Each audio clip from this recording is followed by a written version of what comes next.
And then I saw a vision. And in that vision, I saw him walking, rising up from where he was sleeping. And then he started walking, he was holding a stick. So in interpretation, we know we're interpreting what we had seen. We knew that God had healed him already. He was going to go through rehabilitation because of the stick that I saw. It happened exactly like that. By the time we went to the hospital, we were not going to pray in fear, but we were just going to repeat what God has said. To repeat what God has said. Hebrews chapter 13, verse 5 to 6. It gives us a picture, a little bit of meditation. It says in the last part of verse 5 that God has said, I'll never leave you. I'll never forsake you. That's in meditation. Because what you are hearing is God's voice telling you that I will never leave you.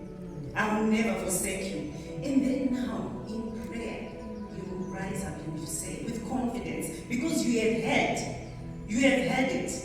You rise up and you say, God is my helper. I will not fear. What can men do to me? So you see, prayer is repeating what God has already said.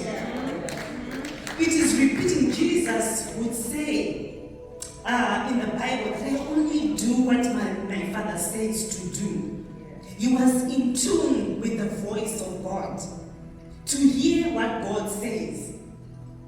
Because of our time, there is so much that I would want to say, but because of our time, I just want us to get into the details of how you can meditate on the Word of God.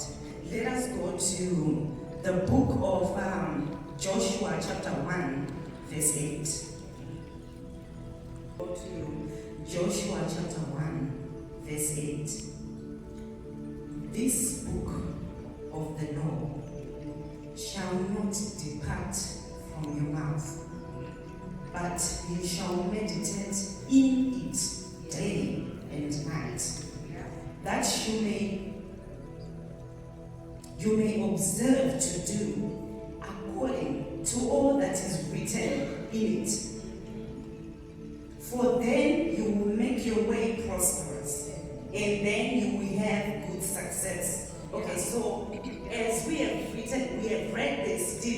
Did God say pray so that you can be prosperous? No. Did he say fast so that you can prosper? It is all good. All those are connected to meditation. I just showed us that when you meditate, you are hearing what God is saying, and then you repeat what He has said because you have seen it. You believe it because you have seen it. And then you say it, and then it happens.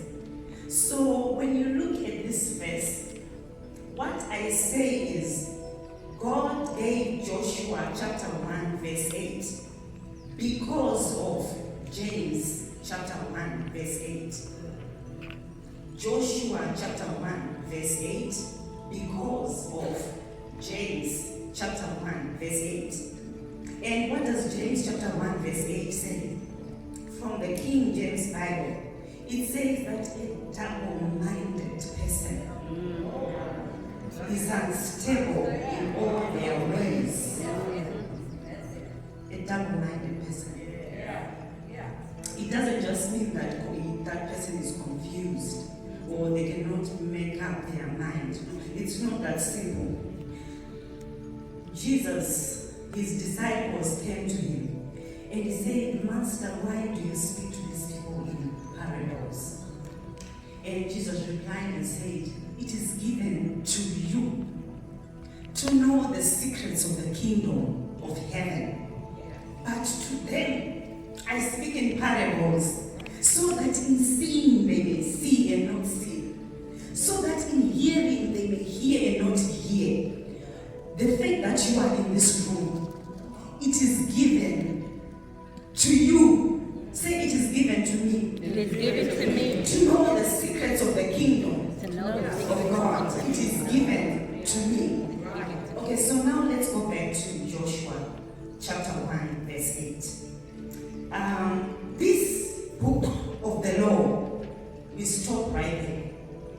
The book of the law, what it means is simply in Hebrew, Torah. And Torah is simply instructions. And those are instructions about who? Instructions about Jesus. Instructions about Jesus. Now we go back to James chapter 1 verse 8. A double-minded person is unstable in all his ways, which lets you know that in each and every one of us, we have two minds. The Bible talks about the mind of Christ. Say the mind of Christ. And then we have the mind that is hard-coded in you. The mind that controls the activities of your life.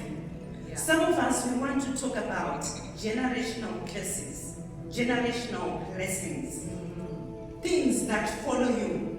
Have you ever noticed that you can see a person and you can say, wow, you talk just like your mother. You talk just like that child is exactly like the father. It is habits, thoughts that they have inherited.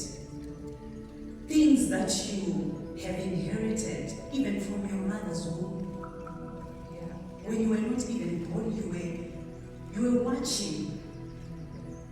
From that age, you knew there were things that were being applied, things that were becoming a part of your conscious mind, subconscious mind. You were learning as you go. Some of the things that went into that mind, you did not choose them. Some of us here, we are living life, but it's not your life that you are living.